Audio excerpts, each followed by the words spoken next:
This week's podcast is sponsored by Sevenoaks Sound and Vision. Sevenoaks provide expert impartial advice to their customers and have been doing so for the last 45 years. They are also opening a new location in Swiss Cottage, London on Saturday the 10th of November, adding to their existing 24 stores. To find out more, go to ssav.com.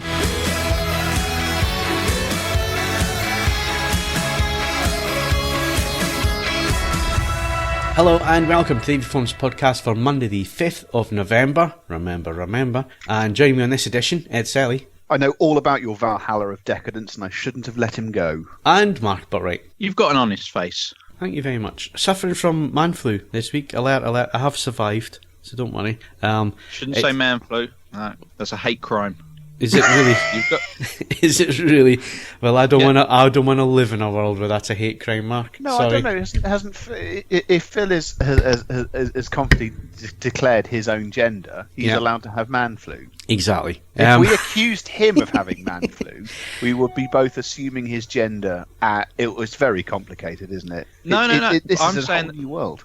I'm saying that they've created man flu is like a social construct designed to denigrate men's suffering from normal flu. Right. I don't know. Isn't the catch the key description of flu? The best definition is if you have flu is when you are sat under a blanket on your sofa and there is a £50 note at the end of your garden which you could go out and get, but there is no way on earth that you're going to move from where you sit. Yeah, I don't wish to offend anyone, but we are talking about a Scotsman here, you know. I was just thinking that. I'm thinking £50 note. I'd be straight there. If he's still got his legs, that £50 note's his. Exactly. It's a bit weird wearing headphones because obviously on a Skype call you don't hear yourself coming back through the headphones, so it sound just bouncing about inside my head. It's very, very strange. But yeah, I've had the flu this week, although it hasn't stopped me working. Well, I couldn't afford not to work this week, really. Got loads and loads of things to do, more of which we'll talk about in the hardware news. Mark, what have you been up to? Done my hat making. First lesson of that. I saw the photos. Yep, it went well. I didn't take a picture of where I stabbed myself with the fabric scissors. Oh. Yes. It was rather unfortunate. It's never good to kind of be halfway through a day and be kind of having blood pooling in your hand and having to say it's just a little nick. I'm just going to go and run it under a tap. I mean, no, I have to say the results looked. I mean, maybe it's as much. You know, I don't. Maybe it's as much just the context of how you shot it, and all the quite professional hardware lying around. But it all looked.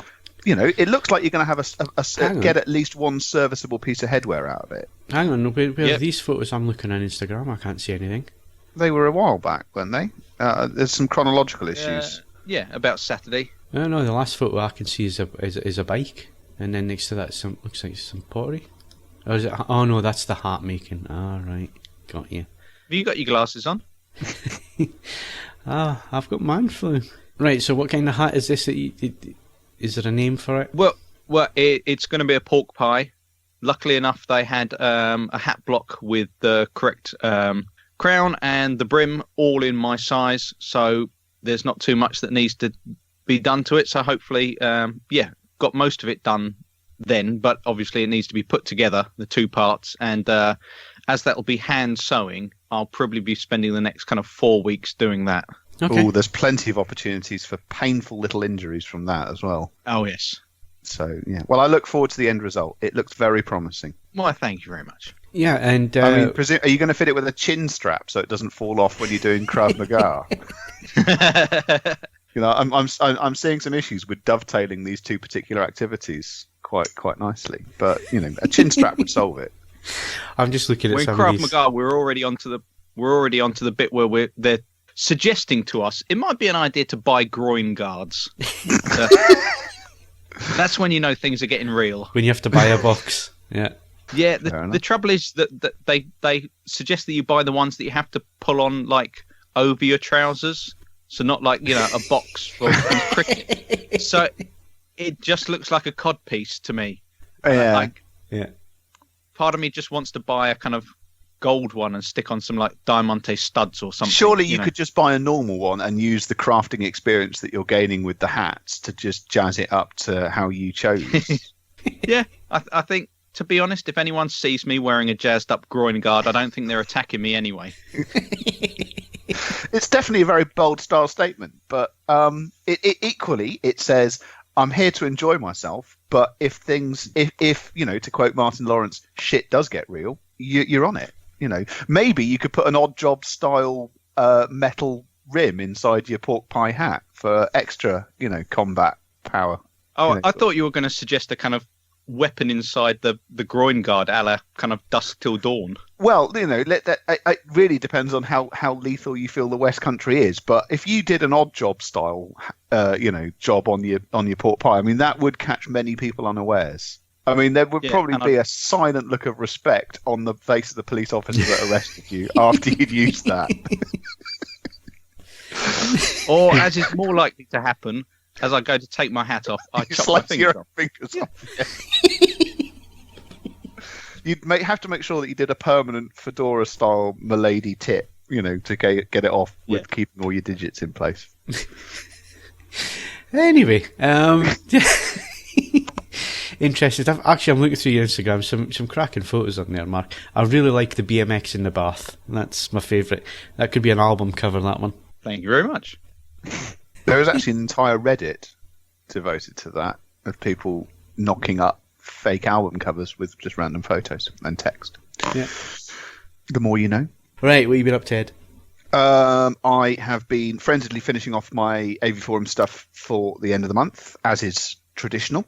I have headed down to see my parents, which is where I'm recording this podcast at the moment. They've gone out with the boy. They've gone down because it's recorded on the Friday. I don't know what it's like for everyone else, but it's bastard cold this morning, but it is a beautiful, sunny, clear day. So it seemed like a really good opportunity for them to take him down to Portsmouth. They're going to go up that funny Spinnaker Tower thing and possibly look at a warship. Good standard things to do with a 5-year-old school of stuff. Otherwise it's just me and my parents' enormous white angry cat. So all good. Why is it an angry cat? Well, actually, it's funny. If we're doing Instagram, I've just stuck a photo of him on Instagram. As I said, no other animal I've ever seen has mastered the look. It looks. He permanently looks sick of your shit. Just his default facial expression. Did you manage to? There you go. Did you manage to take the good cat picture? I'm a fan of the internet. What can I say? So and I'm just drinking my giant bucket of coffee in an armchair, and there are worse ways to record a podcast, as I said to you earlier. Okay. Did you manage to get your son out to trick or treating? No. It didn't. It felt that it wasn't possible to do. And can I just say that whilst there are many limitations of living in a granny annex in someone's garden, living behind a locked garden gate on Halloween night is absolutely bloody marvellous. I was visited by no trick-or-treaters at all, and that was absolutely fantastic. But see, they should be following the etiquette anyway, which is if there's a pumpkin outside, those are the houses that are fair game. Well, that may work in the civilised corner of the UK that you call home, but I'm afraid Milton Keynes is not like that. They're all up for it. Or rather, they're up for confectionery from wherever. Although I'm not doing as badly. I don't know if anyone saw on Twitter the woman who in Salisbury who was keen to participate in trick or treating but was busy looking after a small child, so left a Waitrose salad bowl of confectionery with "Help Yourself" written on it, and someone just took the £80 salad bowl, which she's not particularly happy with. So if anyone does know where her salad bowl is, they can assist her in getting it back. See, there were several who were doing that kind of thing this year, and they're all gone after about the first 2 kids have arrived. Yeah, you know, as you would expect. Yes. Still, I came away with a few Mars bars, so I'm fine. And a complete new dinner set. While we're mentioning Instagram, should we give people our handles just so they can see these that we're talking about? Are you happy with that? I suppose so. Although Mark is always very sensitive about his. Mark, do you want to give your handle out? No. Can I do it? Actually, No, if you they just can find me, if you then just they can search do for it. Botwright, you'll find it, and you're looking for a BMX in a bath and some hat making. He's like the A-team. If you can find him, no one Yeah. else can help. I mean, Ed's nice and easy. You're just EJ Selley. EJ Selley, same Yeah. as my Twitter. Yeah. I'm very consistent across these things. Yeah, obviously there's at AVForums, which is the main account, which is we've only just started using that. So we're looking for ideas actually, ideas of what you want to see on the Instagram feed. Then let us know. I have found that taking photographs of boxes of kit seems to be really popular. It gets lots of likes for some strange reason. Yeah. Well, I in the same way that I found photos of soup are surprisingly good. So Yeah, but is it just the same plate of soup with different filters on? That's the thing. it is not. It's a different soup every time, you rude bastard. And I'm nice and easy to find. It's UK_Mustangs or GGZ_565. So there you go. Nice photos of Mustangs. Horses. Well, iron horses. Yeah. Right. Talking of which, my new car gets built this month. November is an exciting month. 14th of November is seemingly the day it goes down the production line. So fingers crossed that happens. Is that a Monday or a Friday? It's a Wednesday, so You should be all right then. I'm happy with that. Yeah, it's not a Monday morning car. It's not going to be a Friday afternoon car. So hopefully, if it goes down the line on the Wednesday, it should be spot on. What's the problem with Mondays and Friday cars? Right. Well, Is it Monday, everyone. you don't want surgery on those days, kind of thing. Apocryphally, back in the glory days of British manufacturing, cars built on Monday mornings, especially, were assembled by a group of very angry, hungover men.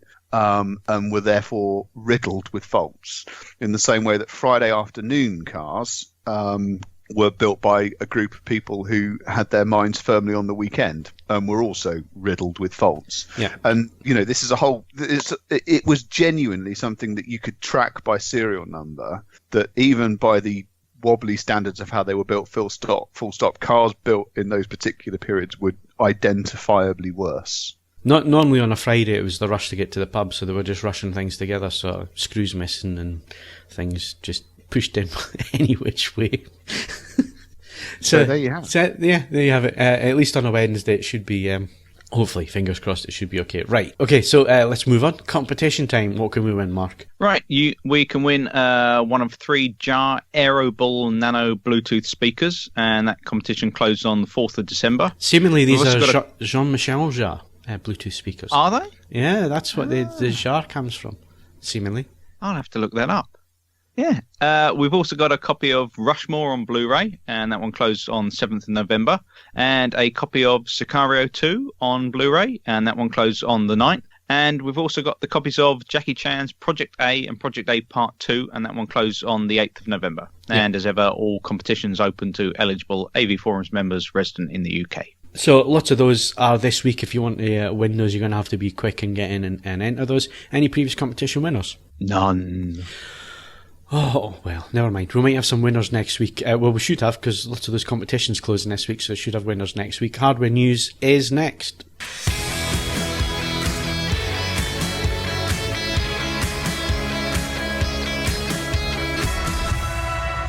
Okay, so moving on to hardware news. As you gathered, Steve's not around this week, so it could be quite a short podcast, because normally Steve's good for a good 40 minutes of the podcast, at least. Some would say 60 minutes. But we have been reviewing things. We've been looking at some TVs, and Ed's been thinking about electronic music and how it's unappreciated. So we'll come on to that in a bit, because his article has been published. But first of all, I'm going to talk about 2 TVs that I've been looking at. We have teased for a while. Let's start with the Philips 803 OLED. So I'm just going to be quick with this because the review is up on the site. It's a TV. It's an OLED TV, 65 inches. It uses a 2018 LG display supplied OLED panel. It's running Android 7 at the minute, so no audio, although it will be upgradable and will be getting upgraded in the near future. They've just delivered a 903 to me, so basically the 903 and the 803 are exactly the same TV in terms of panel and picture and all the rest of it. The only difference is that the 903 has the Bowers and Wilkins soundbar attached to the bottom of the panel. The 803 doesn't. It has built-in speakers. It has a quad-core processor, 16GB expandable memory. There's voice control. There's Google Assistant once Oreo comes along, although you can do voice control as it is at the minute.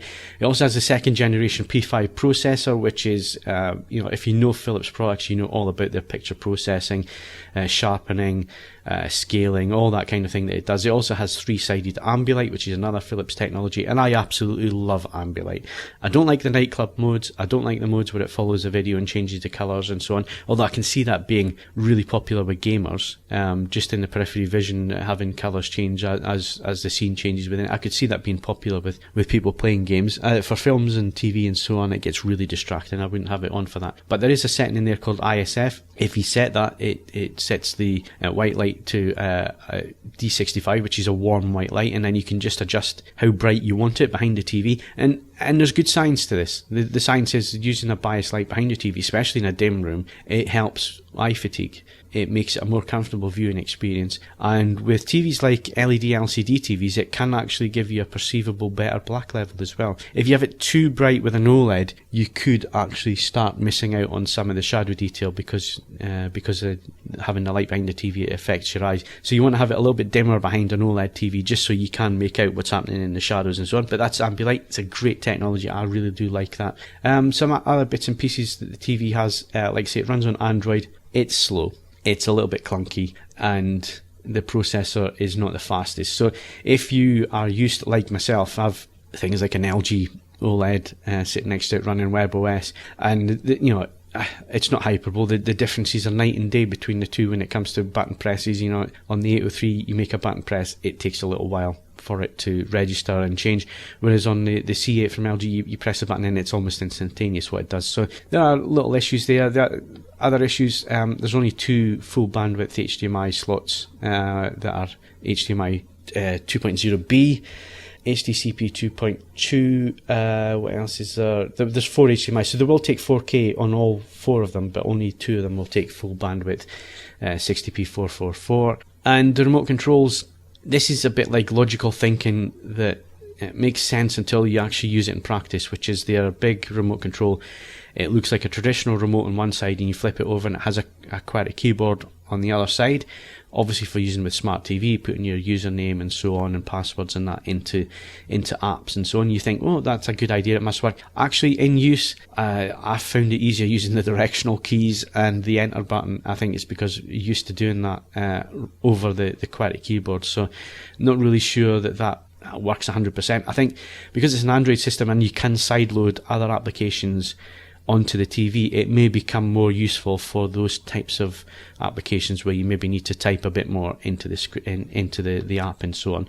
But for general Netflix use and that kind of thing, where you enter in it once and then don't need it again, it didn't really make much sense. The other thing is that when you're holding it like a normal remote and you're pressing the buttons on the remote side, the back of your hand is pressing into the QWERTY keyboard at the back, and it feels a bit squidgy and feels odd when you're holding the remote. So again, not a great feature. The other remote is like a really thin stick. It has 6 buttons on it basically, and a touchpad, which is really weird to use because it's about the size of a sugar cube. It's tiny, and you got to move your thumb about up and down and side to side to move about on the screen. It takes a lot of getting used to. And to be honest with you, I find the pointer on the Magic Remote from LG far easier to use, far more intuitive than this thing. So again, it's a nice design, a bit of joined up thinking that just doesn't quite work in practice, but obviously both remotes work fine. It's just little issues here and then. If you would take these things in isolation, what I've mentioned so far, like the Android being a bit slow and clunky and the remotes, and you weren't comparing it to other TVs, you probably wouldn't find too much of a problem, to be honest with you. But moving on to picture quality, this is where the Philips really does excel. In terms of out-of-the-box accuracy, it was very, very good indeed. All errors were 3 and under, which is just under the visible threshold. That is out of the box, which is excellent. And Rec 709, it tracked really quite well.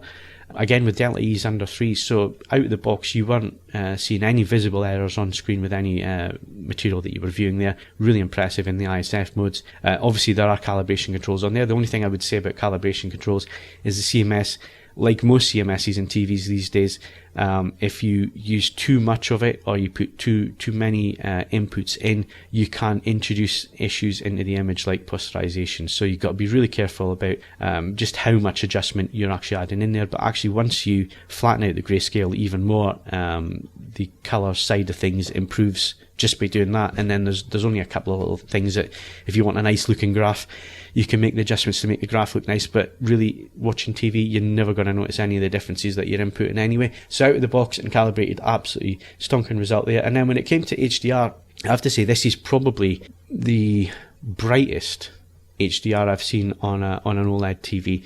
Doesn't necessarily mean it's the best in terms of HDR performance, because the AF9 that I'm going to come on and discuss in a minute, it has dynamic tone mapping, which makes the HDR image in comparison with the CA and the Philips seem a little bit dull, but actually it's more consistent image, if that makes sense. There's no huge jumps in brightness from scene to scene. So and actually you're getting more detail because the average picture level isn't jumping all over the place. However, the Philips, the UOTF results were really good. It rolls off really nicely. It rolls off the same for 1000 material and 4000 nit material. It doesn't change its tone map.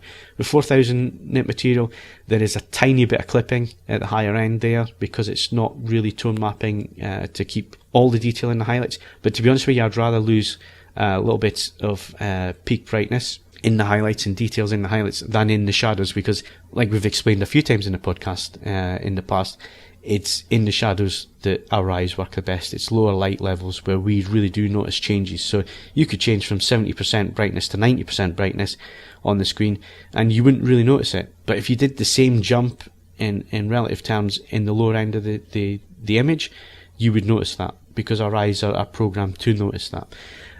So yeah, the Philips gave an excellent HDR image, lots of shadow detail in there, lots of just above black.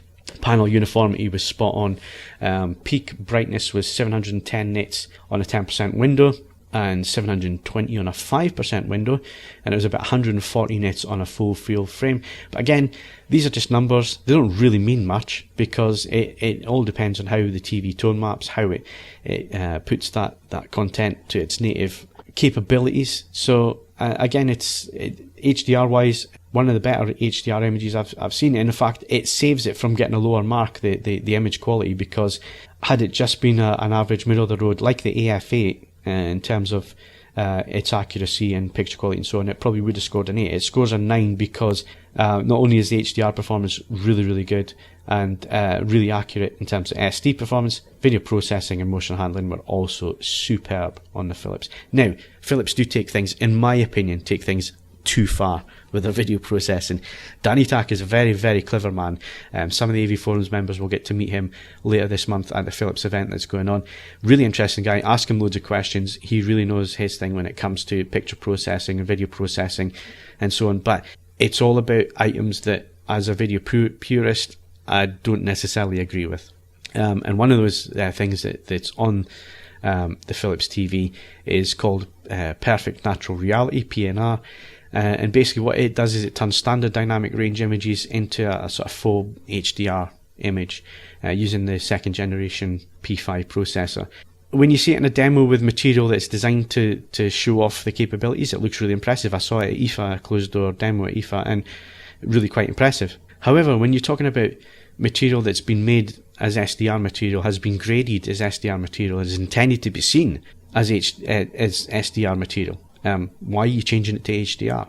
You're effectively going into the Louvre, going up to the Mona Lisa with your felt tip pens and colouring it in because you think it should look brighter and more vivid and more in your face. Don't try that, by the way. No, don't try. There's some very heavily armed men will get very upset very quickly if you try that. Obviously, using that as an analogy, but that's more or less what you're doing. You're changing the intent. You're going in and changing it to make it look better because you think it should look better. I can see why Philips are doing it. Don't get me wrong, it is very, very clever what they're doing. They're using algorithms and all the rest of it and histograms and so on to assess the scene and then change it.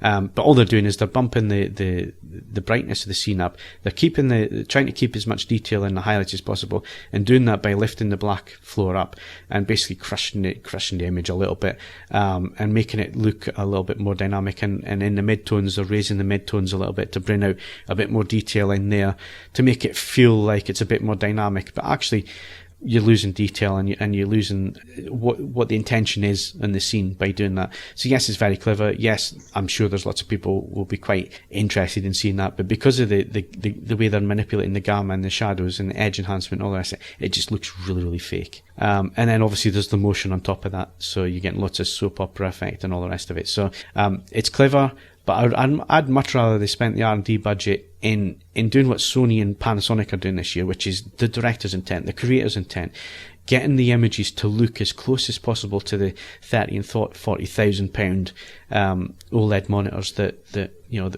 are being used to master the content.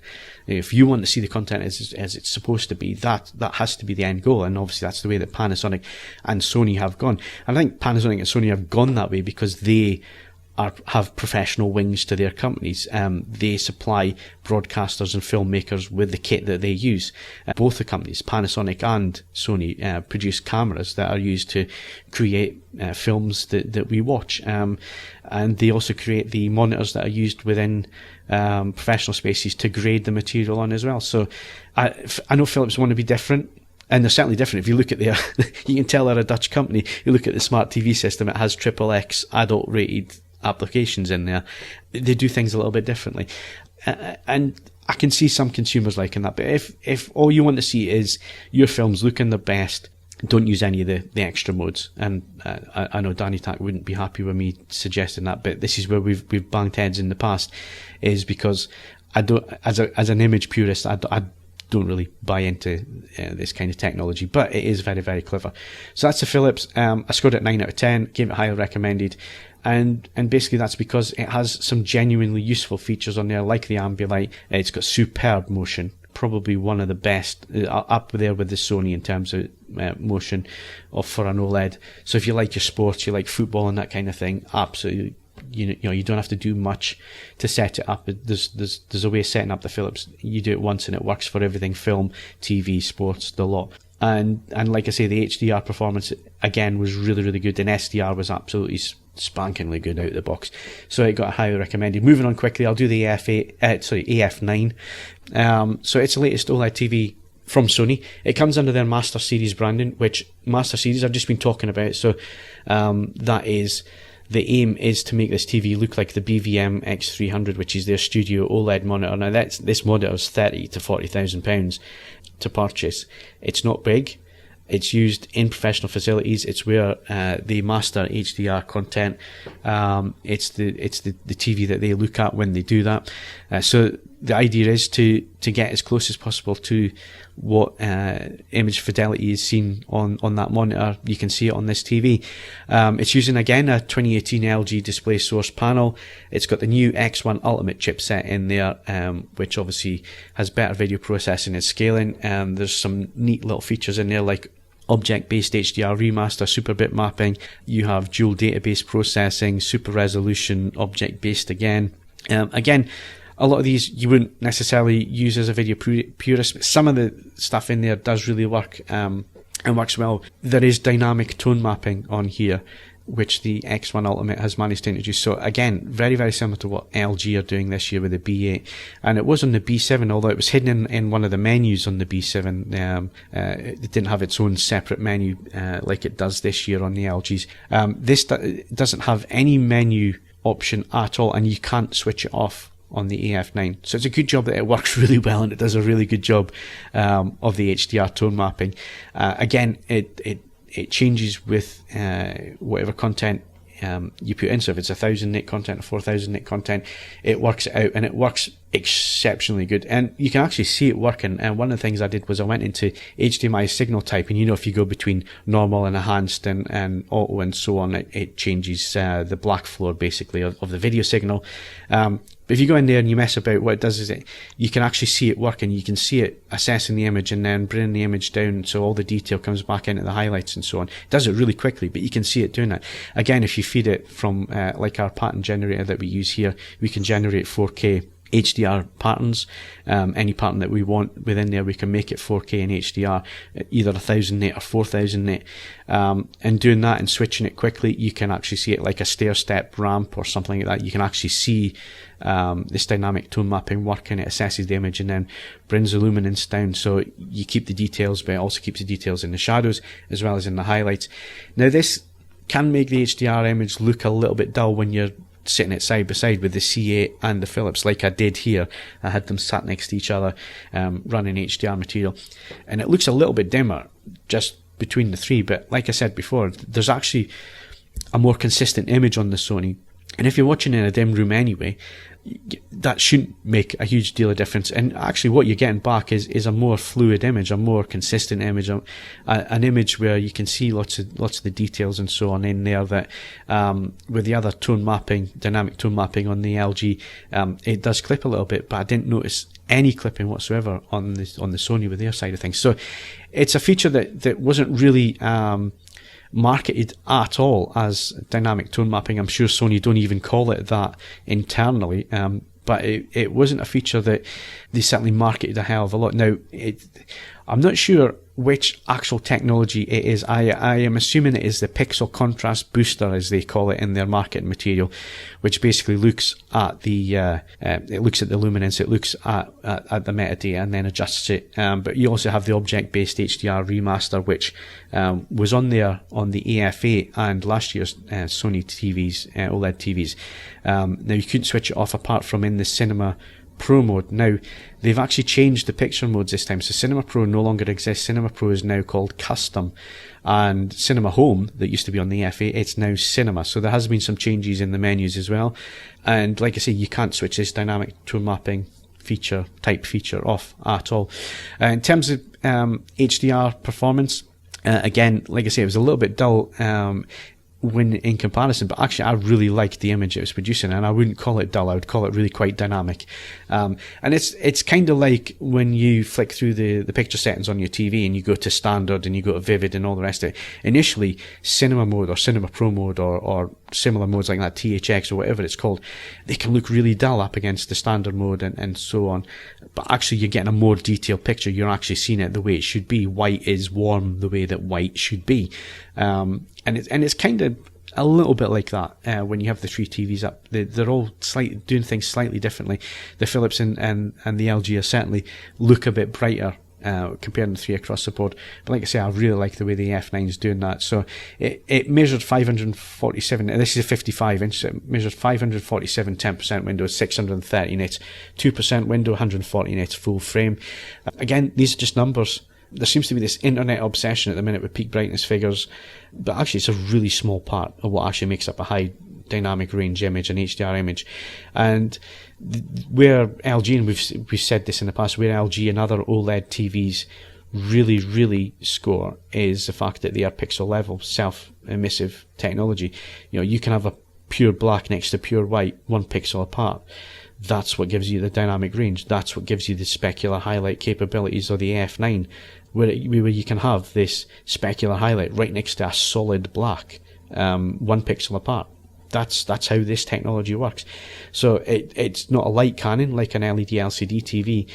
When you have that dynamic range and you're watching in a suitable dimish room, the image quality is superb. So, you know, peak brightness figures, not really interested. They're interesting to a certain degree, and that's about it. In terms of SDR, absolutely spot on. This is a retail sample, so this AF9 was supplied by Crampton & Moore. It was a brand new TV. It had never been opened. The box had never been opened. I got to take had the satisfying taking the coverings off the TV, especially off the screen and that kind of thing, and taking it. It was absolutely brand spanking new. So the out of the box measurements, the delta E's were all under 3 across the board. It was extremely accurate out of the box. 709 was off slightly, but again it was a 2.3 delta E, which is under 3. You wouldn't see that. In fact, I couldn't see any issues with colours watching SDR material out of the box in the custom mode. Absolutely spanking TV, phenomenal, and again another 9 out of 10 and another highly recommended. So each TV had its strengths and weaknesses. I haven't really mentioned the smart system. I really should mention the smart system and make it really quick. The smart system on this is Android, but it's Android 8. It's Oro. It flies along. Obviously, there's a new chipset in there as well on the Sony. The difference between Android on the Sony and Android on the Philips really was like night and day. The difference between the AF8 and the AF9 running this new Android system and the new chipset, it's like going from dial-up internet to fibre internet. That's the difference it makes. People can point fingers and say that's hyperbole. No, that is genuinely what it's like. It is now super. It's as quick as the LG. You could be in an app and select another app. It will switch just as quick as the LG. So to confirm, this is still an Android interface which isn't absolute bobbins. Yes, this is Android 8 Oreo on a TV. Right. With the new processor from Sony. I think the only difference between the processor in the AF8 and the AF9 is that I think the memory's gone up, the RAM's gone up by about 2 gig. So it's gone from 2 gig to 4 gig, I think. I'd have to go and check the actual figures, but off the top of my head, that's the difference. I still think it's a MediaTek processor that's running. And I've got to say, it is like night and day difference. It really is. And that makes all the difference. I mean, people on the forums might say, yeah, we're not really interested. We want to hear about picture quality. But at the end of the day, I'm reviewing a TV, and a TV has to do what a TV has to do for, not just for the enthusiast, but for anybody. And for me, the UI, the user interface, and how the smart TV system works and all the rest of it, yes, you could plug an external box like an Apple TV or whatever into it, but the general public's not going to do that, so you have to test the whole thing. And for me, the LG have always knocked it out of the park.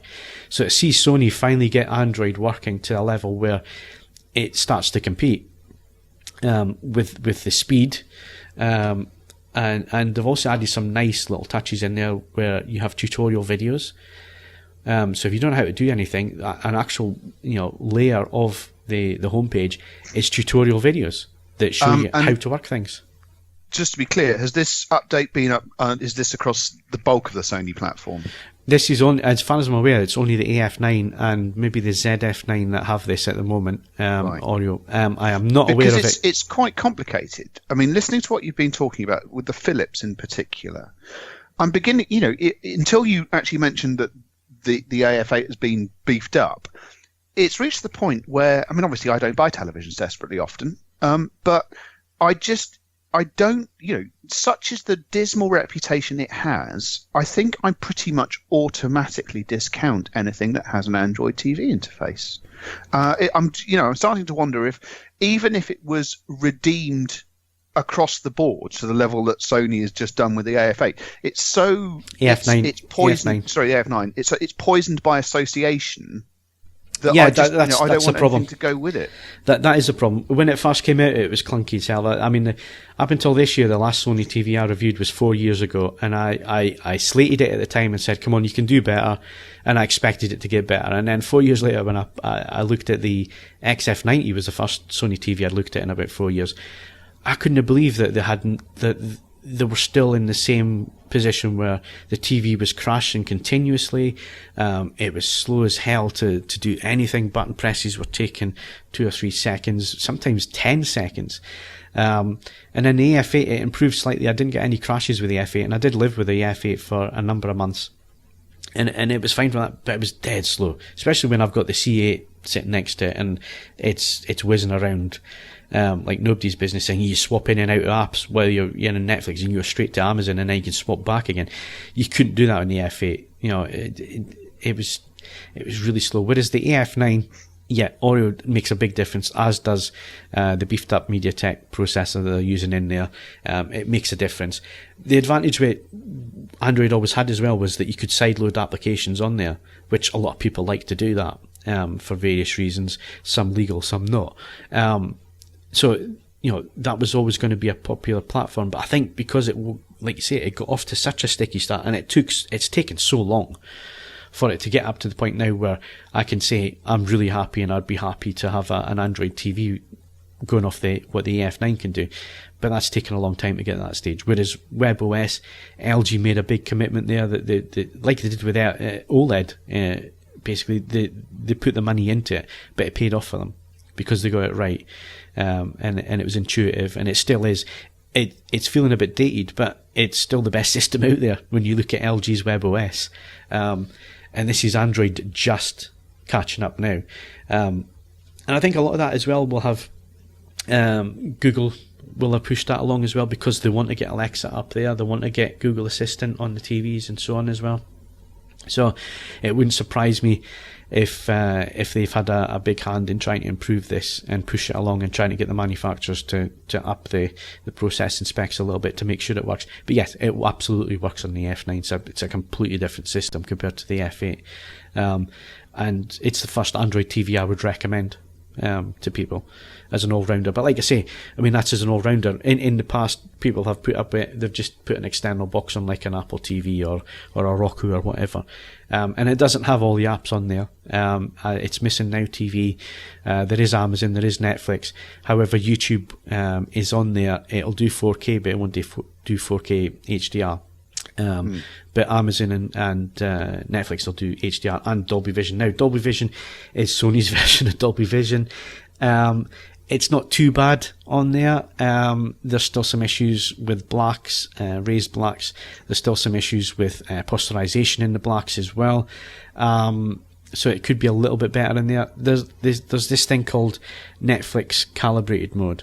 Wasn't too sure about it. And basically all it does is, I like it from one point of view, because what it does is it switches the TV into the modes that we try and tell people to put their TVs into.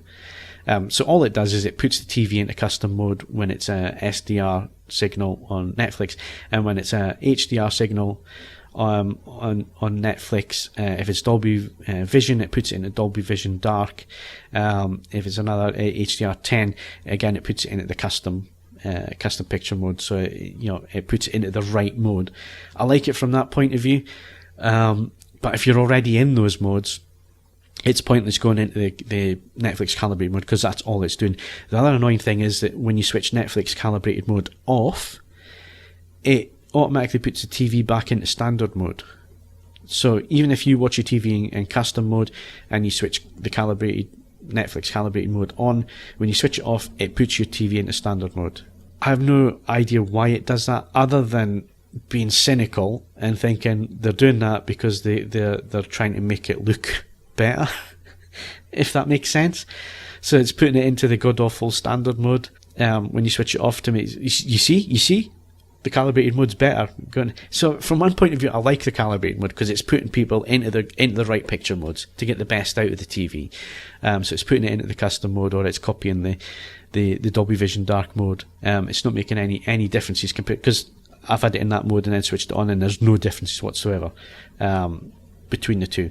So I like it from that point of view. It's putting normal users into the right menu, into the right modes. But again, it's when they switch it off and it goes into standard, don't do that. If you switch it off, just leave it in the custom, or leave it in the Dolby Vision dark mode. Because if you switch it off in Dolby Vision, it goes to Dolby Vision bright. So strange how it does that. But anyway, so I don't want to ruin the review. The review will be up this week as you're looking at listening to the podcast. So those are the two from me. So that's the two TVs from me. So let's go to Ed. I've done enough talking now. I don't know how Steve can put up with talking for so long. He obviously likes the sound of his own voice, because I'm finding it really, especially with my voice echoing around in my head with my headphones on with the cold. It's a strange sensation. Ed, things that go beep in the night. Yes. This is a hobby horse issue of mine. I make no bones about it. It crops up all the time in the material I use for reviewing. I have long been a fan of electronic music in all of its many and varied forms, and I was compelled to put finger to keyboard over the fact that I just think that there's this ongoing stigma that it's not hi-fi, or at least it's not an audiophile choice. One can't make discernments about audio equipment using electronic music.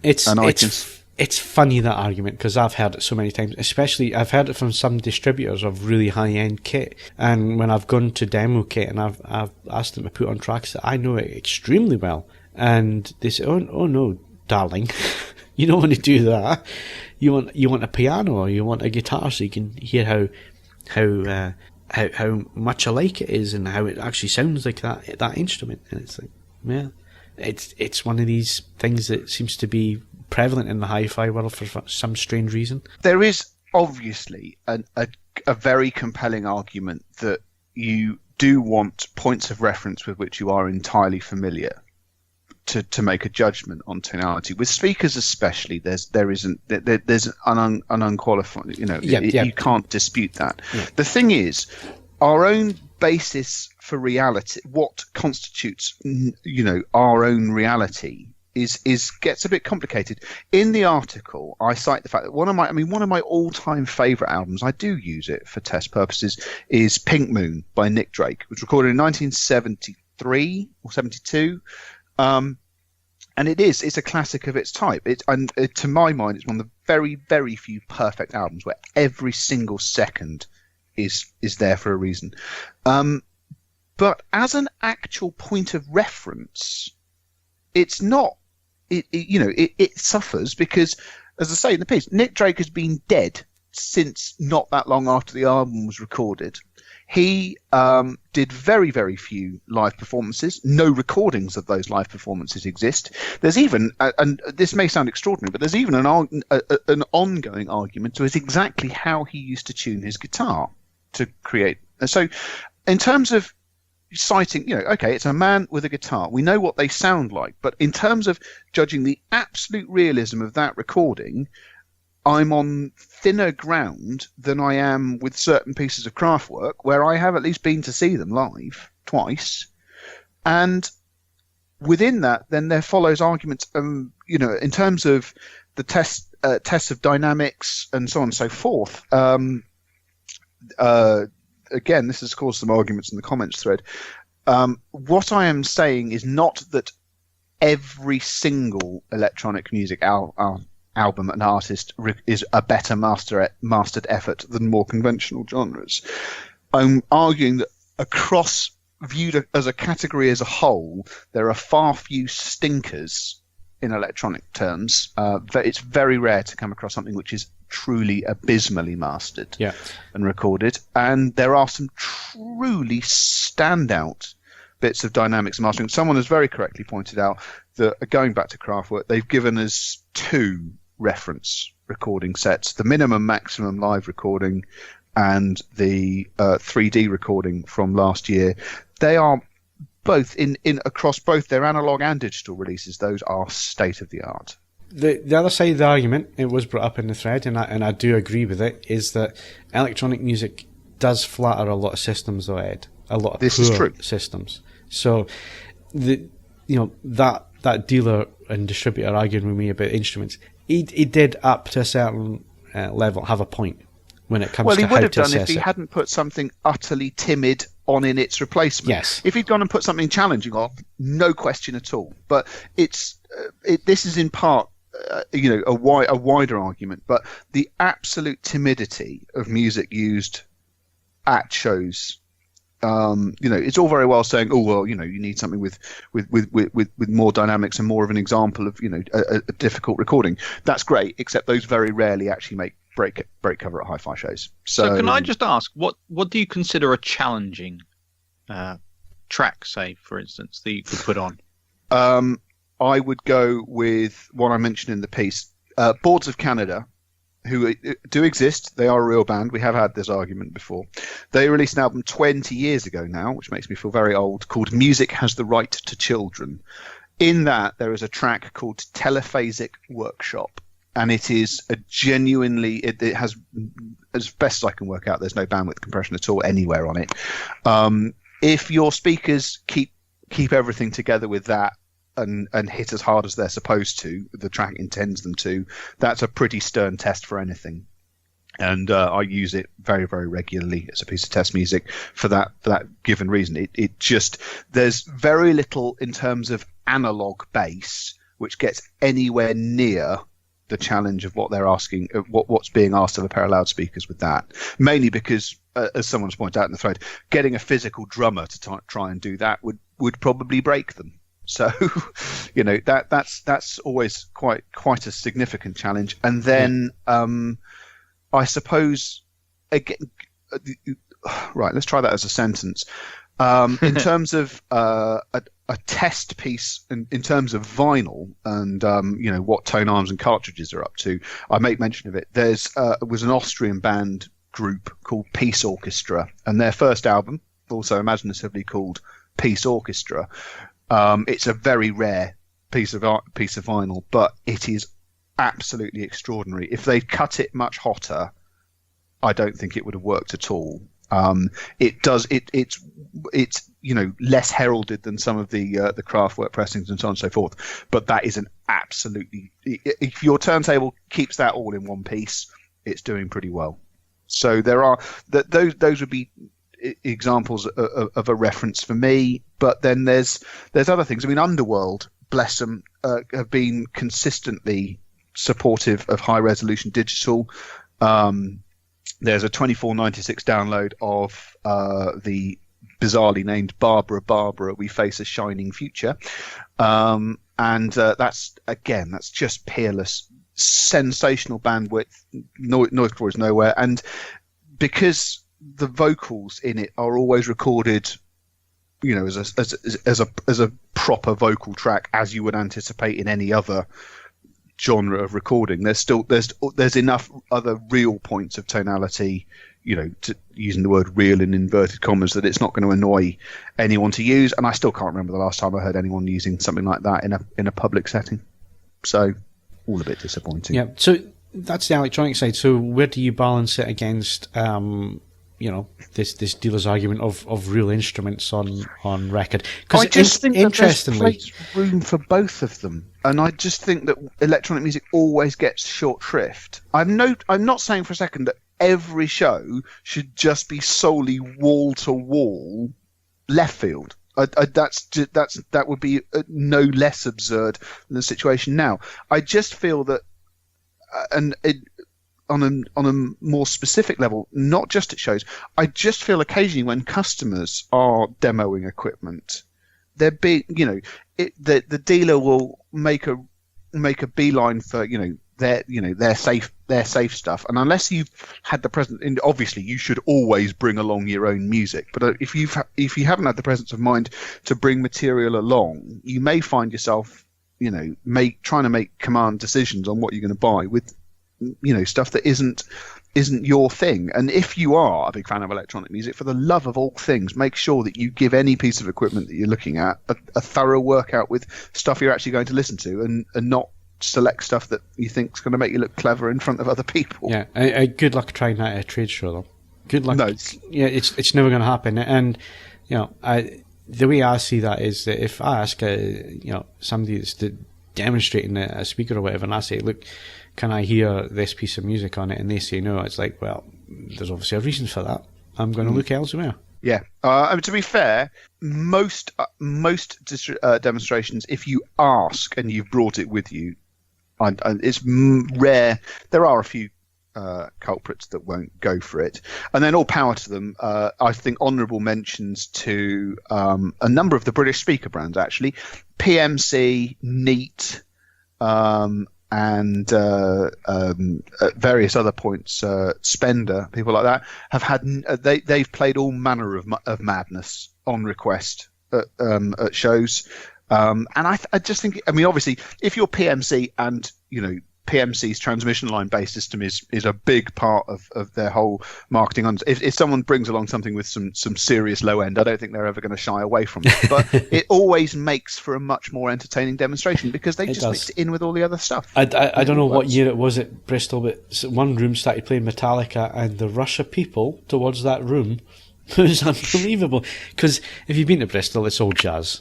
Every room is jazz. Or soft rock, but this one year, I can't remember which company it was.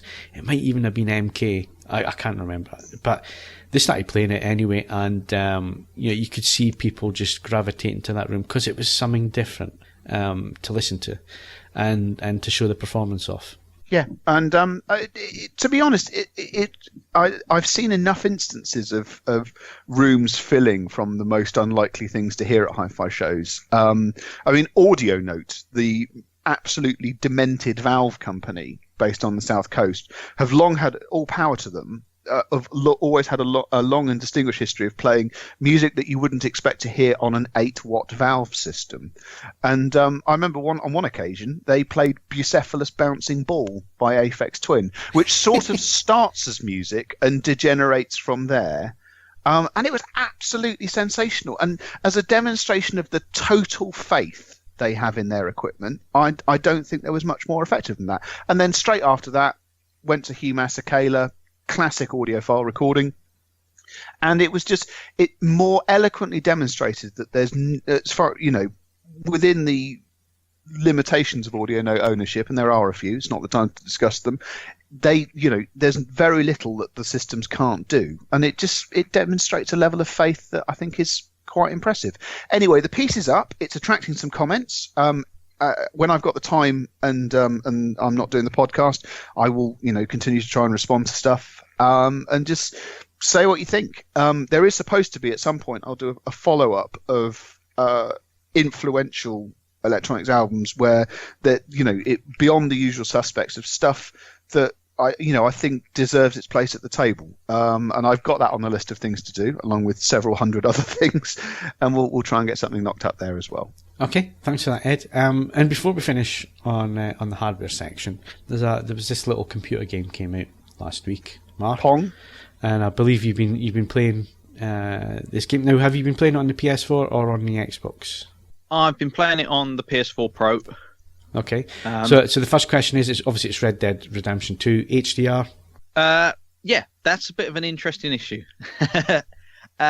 In short, it's not HDR. No, it's not. No, it looks very much like it's just kind of SDR that's kind of fooling your TV into thinking that it's HDR, and it's profoundly disappointing. So does it look particularly washed out, Mark? It looks massively washed out. This was the first thing that struck me, was like, I'm thinking that maybe it's because the game starts in quite a kind of snowy location, so kind of very bright, that kind of thing. It looks washed out, like there's this kind of haze over the screen. And to start with, I assumed it might have been some kind of an artistic choice, like you would get kind of older films set in a period, they'd use kind of a slight sepia tone, like The Godfather, that kind of thing. Yeah. However, then you go into the HDR calibration screen, or shall I say before that, the first thing that really started to kind of ring alarm bells for me was it's got this kind of almost like a dynamic masking. So when you go into a cutscene, you'll get the black bars raised from the top and bottom, and it uses the in-game graphics, and then you go into a cutscene. So it's nice and seamless. However, the black bars looked grey, and that. Yeah, on an OLED, I never want to be seeing that. Yeah, I just wanted to clarify. So it's a PS4 Pro, and you're watching it on a B7, or you're using it on a B7 OLED TV.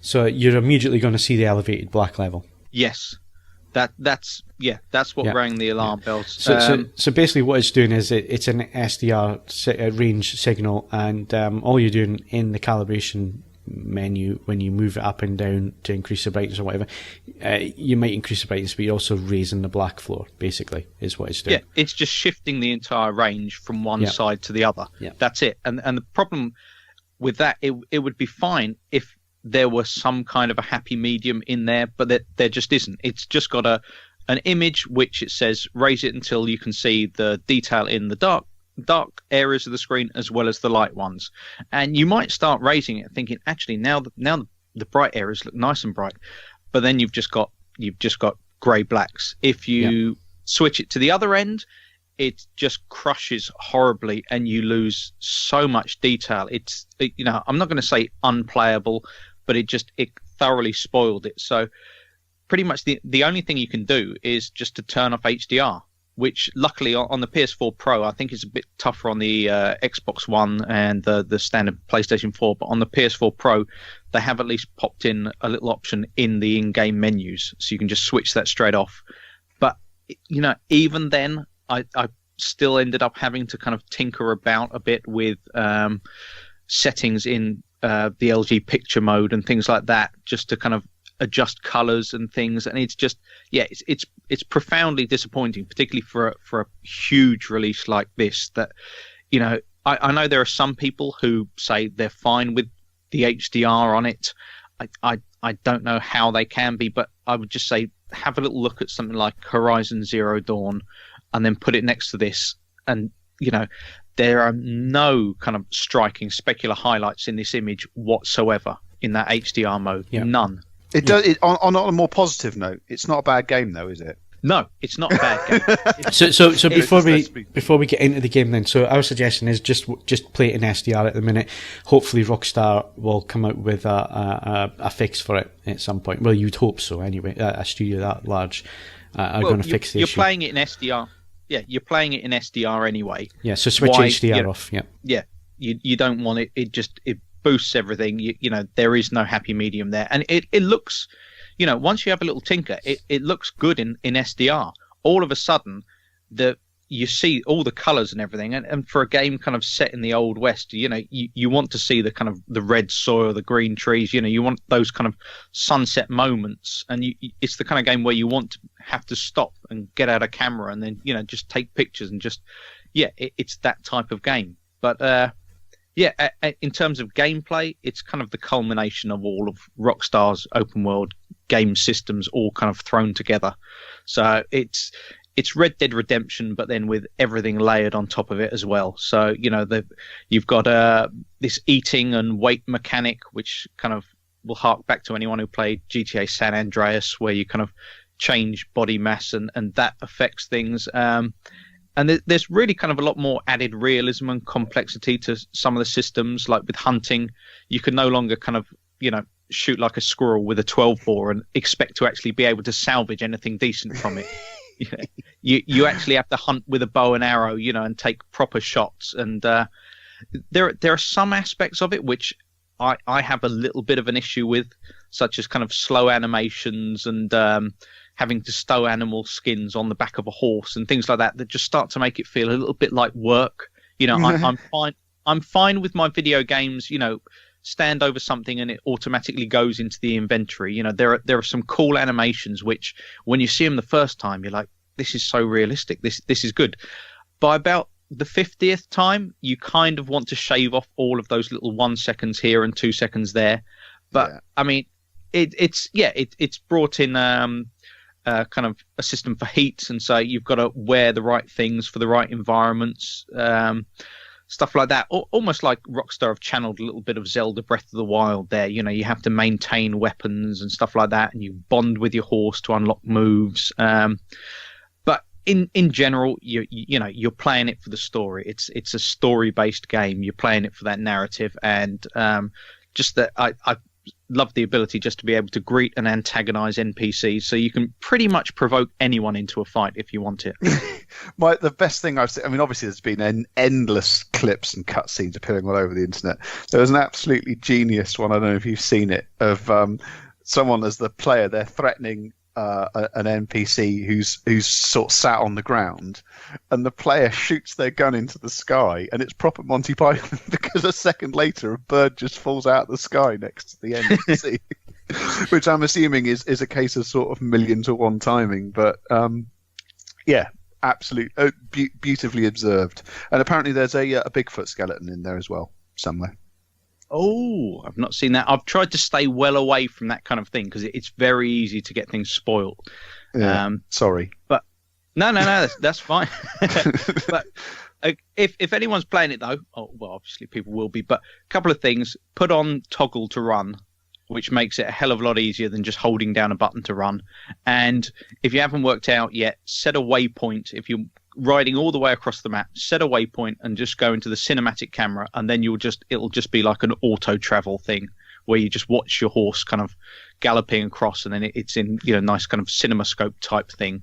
The only thing is, don't step away from your controller doing that, because you can still be attacked. I accidentally I ran over a farmer and his sheep doing that, and it wasn't. It does seem to be extremely easy to punch your horse as well. That seems to crop up a lot in videos. People accidentally wandering over to the horse, socking it in the face, and then being heavily kicked for their troubles. So that looks like a good look. Right. So overall, is it worth people picking up, Mark? Yeah. Well, I mean, generally, if you liked Red Dead Redemption, then yes, obviously, it's one of those things where people might have expected this to be the big kind of gameplay evolution from Rockstar. Rockstar have played it very safe. They've just taken Red Dead Redemption, they've layered on extra mechanics, they've added the realism a bit more. They've just taken Red Dead Redemption and turned it up to 11. So yeah, absolutely. Unless you're a real stickler for HDR and you only wanted to play games that look fantastic on a shiny new TV, in which case, just wait until a patch. Surely one will be coming out. Okay, good stuff. So that's it for hardware news. We'll be back with movie news in a sec.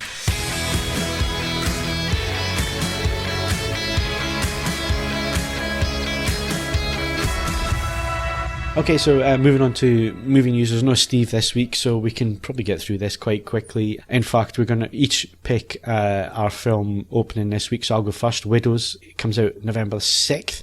So this is set contemporary Chicago. I've seen the trailer for it. It looks interesting. Basically, 4 women who absolutely have nothing in common, don't really know each other, are thrown together because their husbands, who were part of a crime group or whatever, all get killed. Obviously, they become widows, but the bad guys come after the wives for repayment of debt, and they have to obviously put their heads together and come up with a way of how they're going to get out of the situation that they're in. So it actually looks like a fairly decent little thriller. So I might actually go to the cinema to see that one. Ed, why don't you tell us about Overlord? Well, having read the premise, this is just bizarrely fascinating. Release date November the 7th. It's about a group of American paratroopers on the eve of D-Day drop behind enemy lines to carry out a mission crucial to the invasion's success. But as they approach their target, they begin to realize there's more going on in this Nazi-occupied village than a simple military operation, and they're fighting against supernatural forces. Now, you see, I've studied D-Day quite a lot, both at university and afterwards. I don't recall the paranormal playing a huge role in it, but I stand... That's because the governments don't want you to know about that. No, absolutely. You're completely correct. So I think it's important that I consider this aspect of the invasion of France. And I mean, I wonder if it was part of the same group of people who were messing around on that Scottish island in Hellboy. You begin to wonder if, the Germans had just devoted less attention to the occult. They'd have freed up lots of manpower and all the, the resources for the giant whirling metal apparatus and all the rest of it. So, maybe this is a hitherto unconsidered string of the strategic elements of this. But it does seem a weird release date, though. It does, doesn't it? After Halloween, yeah. It's almost like they're releasing it for Armistice Day. or maybe they're getting in for the early Oscar buzz. I don't know. Maybe this is, maybe they've got some real aspirations. I haven't seen much for this. I haven't really seen the trailers or anything, so it's not really being pushed, which could be a good thing, because like we were saying the other week, if something's getting pushed everywhere and you've seen it everywhere, it's usually because it's a stinker. This hasn't had much of a budget when it comes to marketing, so it's piqued my interest. I'll look out for reviews, and if it's getting some positivity, I might actually go and see it. Mark, tell us about what else is coming out this week. Okie dokes, we've got a new version of The Grinch. This animation voiced by old Squibbly Bob Bumbersnatch. And in short, that's it. Don't you mean anal lube chicken strips? Yeah. There'll be some people that are still confused and don't know who you're talking about. Doctor Strange. Benedict Cumberbatch. And it's out 9th of November. And not really much more to say about that one. Yeah, obviously in the run up to Christmas, that one. Again, that's it's a weird strange because we've just had half term, haven't we? So it's strange. You either release it for half term and you have the kids, or release it in December. It seems a bit strange. Yeah, absolutely. But anyway, that's what's coming out of the cinema this week. I didn't get to the cinema last week, so that's why we're not talking about anything. Obviously, I've had the man flu. That's the reason for that. Blu-ray's out this week. There's not a lot, actually. There's Jurassic Park Fallen Kingdom. That's out in Blu-ray and 4K Blu-ray. Adrift, which the review is up on the site in a minute. It looks quite interesting, that one. I might pick that one up at some, or I might just wait till it comes up on the streaming service, actually, if I'm being honest. What's that about? It's basically a couple who set out on a sailing trip and get caught up in a hurricane. she wakes up and finds that he's really badly injured and they've hardly got anything of a boat left following this hurricane, and it's a tale of survival. Wonderful. Sounds like a laugh a minute. It does, actually. And then if you're that way inclined, the Twilight Saga, the Complete Collection 10th Anniversary Special Edition is out on Blu-ray as well. If I can barely contain myself. And the only all other I can do not to hang up and just go out and buy it now. Well, you'd have trouble because it's not released on Monday. And the only other thing to mention is the UHD Blu-ray release of Superman the movie.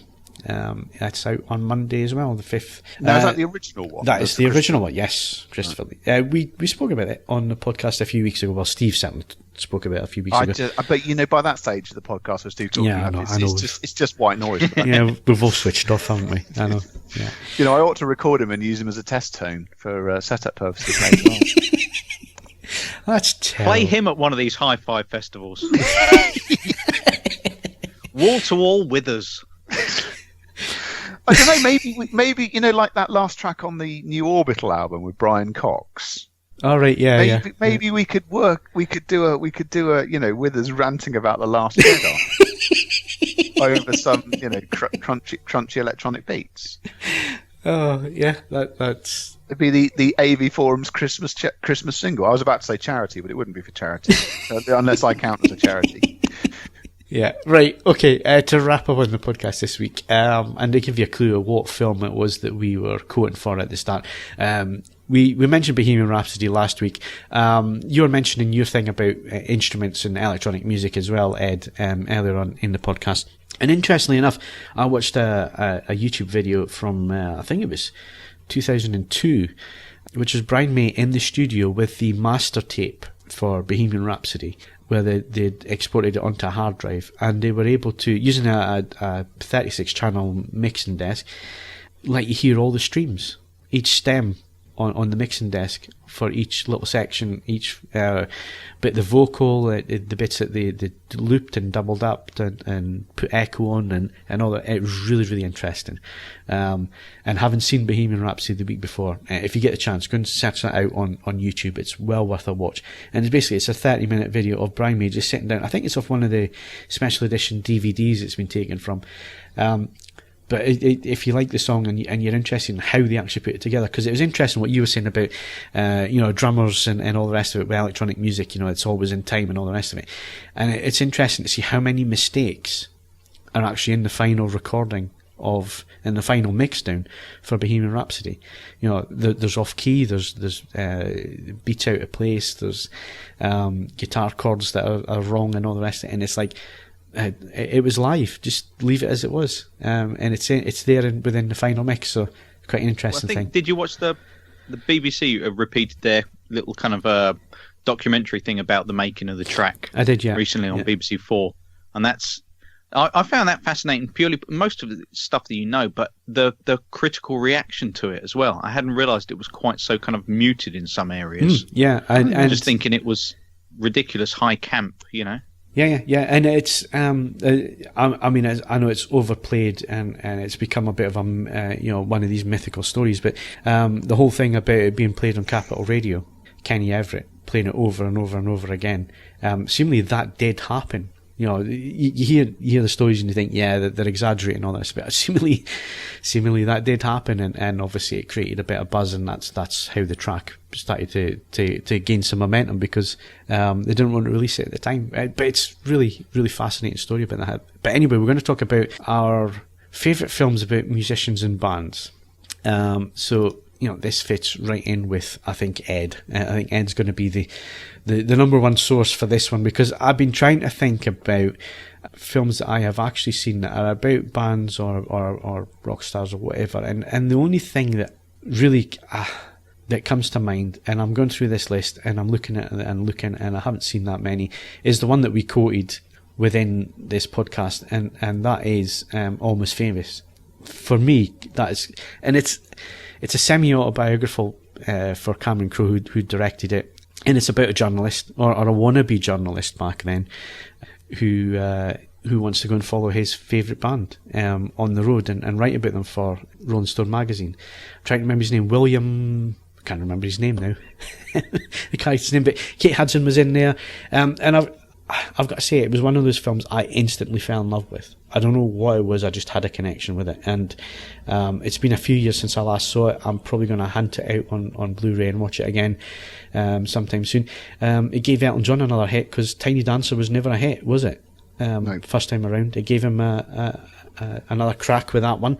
Again, another fantastic scene when I saw it originally in the cinema. You know, everybody singing along with that. And yeah, it was really good movie, and it's the only one I really on that list. I'll go through it again. I mean, there's the obvious in there, Commitments and The Doors and so on, but there were never really films that I connected with. I mean, the only other one that I thought was really entertaining and charming was School of Rock with Jack Black. I found that quite entertaining, but I wouldn't say it was a serious music film in any way whatsoever. It's just a bit of fun. Well, no, but the best film about a band isn't on this list. Which is the most extraordinary thing, and that's Spinal Tap. It is there.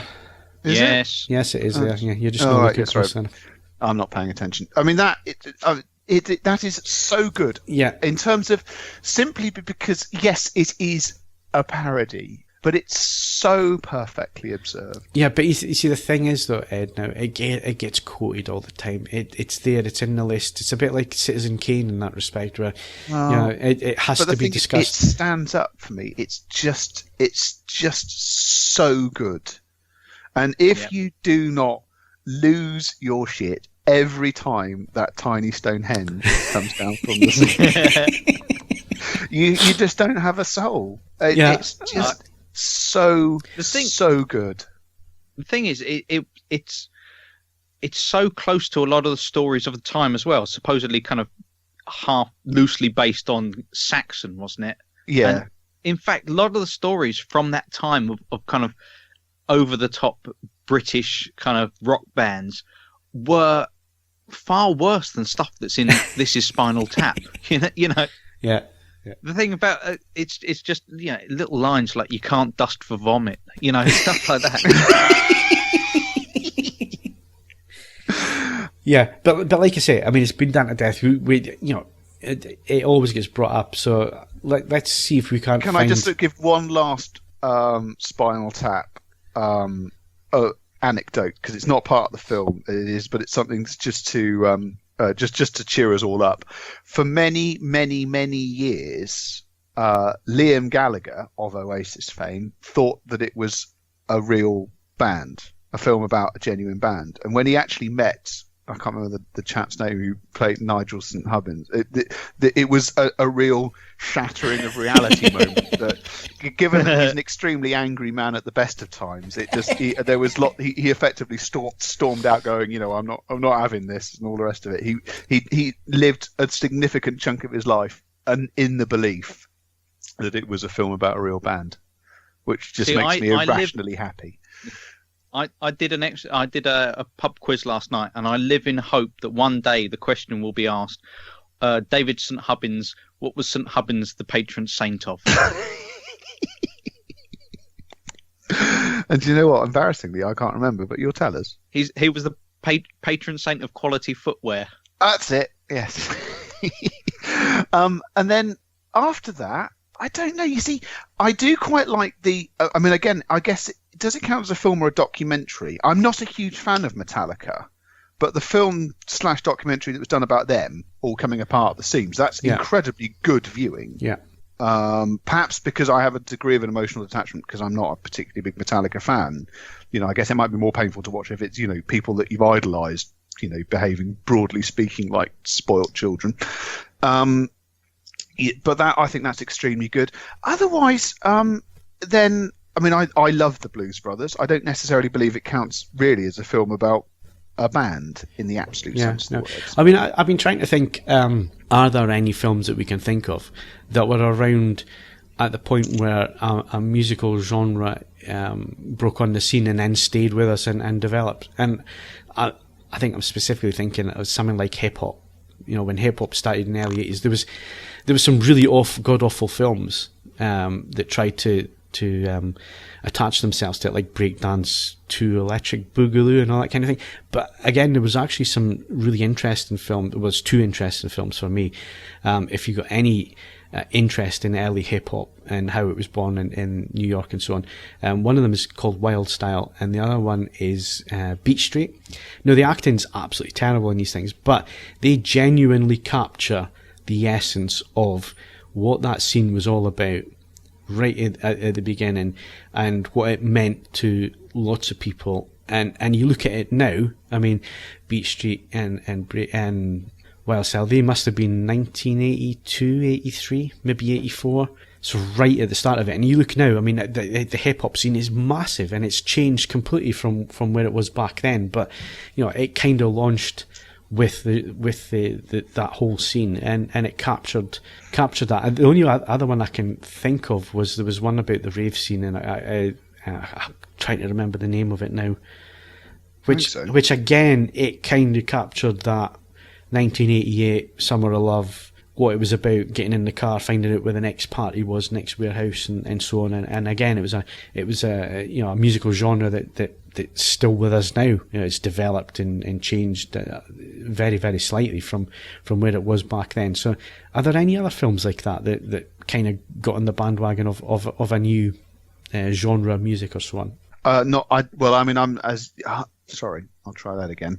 The limitation here is I just don't watch that many films. So there probably are, but whilst I generally have an interest in the music bit of it, I don't then go on, sit down and watch anything film related to do with it. Just listen to the music. So, you know, sorry. I think the problem is it's very tough to document at the time. You know, most of the kind of decent films about, say, a kind of movement or an emerging art form tend to be done in retrospect. Yeah, that's what I was kind of getting at. These happened when it was starting. You know, these films came along and they managed to capture that little bit. And I'm trying to think of other films, but like you say, they all seem to be retrospective of the scene or what happened.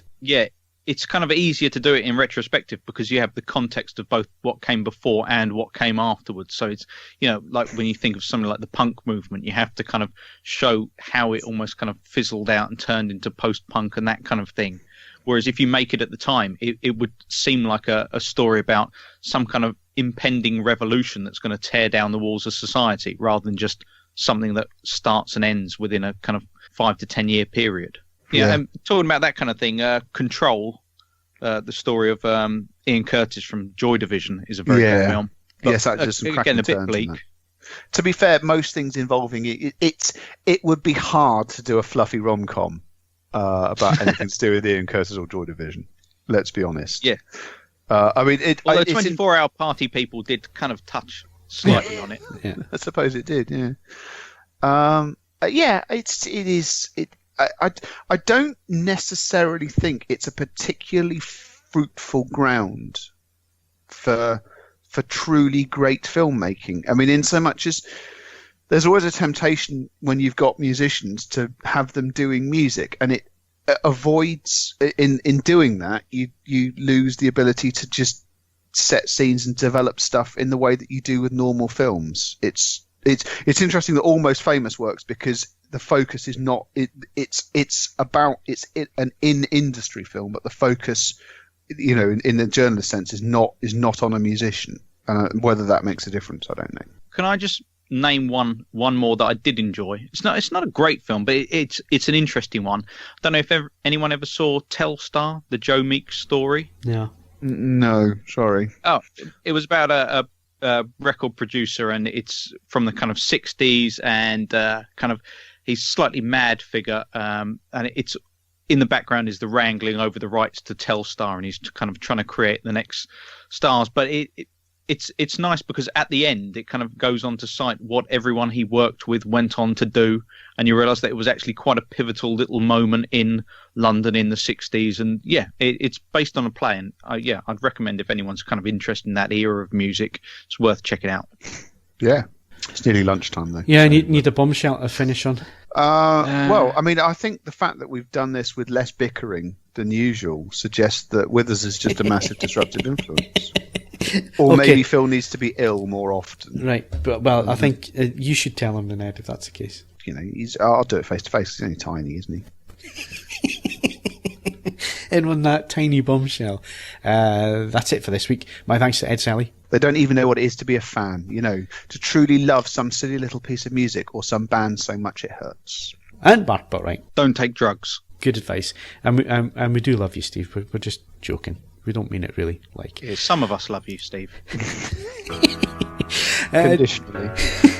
Don't forget you can follow us on Twitter and Facebook, bookmark AVForums.com for the latest reviews, news and videos, and of course leave us a 5-star rating on iTunes, but only if you enjoyed the show. I'm Phil Hinton, thank you very much for listening. Steve's back next week and we'll see you then as well.